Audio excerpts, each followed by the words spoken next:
North সিকিমের বর্তমান অবস্থা কিন্তু খুবই খারাপ। বিভিন্ন জায়গায় কিন্তু ঝর্ণা নেমে রাস্তার মধ্যে রাস্তা ক্ষয়ে গেছে এবং দেখে বুঝতেই পারছো কী অবস্থা।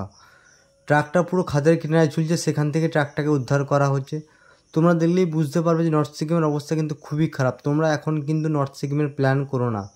যারা হয়তো আসবে তাদেরকে বলে রাখি পুজোতে প্ল্যান করো, বাট নর্থ সিকিমের প্ল্যান আর নয়। বর্ষা অলরেডি পাহাড়ে ঢুকে গেছে। আর এরকম পাহাড়ের ইনফরমেশন ভিডিও পাওয়ার জন্য অবশ্যই এই চ্যানেলটাকে সাবস্ক্রাইব করে রাখতে হবে। এবং দেখে তোমরা বুঝতেই পারছো ঝর্ণার জল কতটা গভীর এবং ট্রাকটা সেই নিচ থেকে তোলা হচ্ছে এবং আর্মি ভ্যাকেন্সি এবং দিয়ে কিন্তু এই ট্রাকটাকে তোলার চেষ্টা চলছে এবং খুব তাড়াতাড়ি ট্রাকটা উঠে যাবে।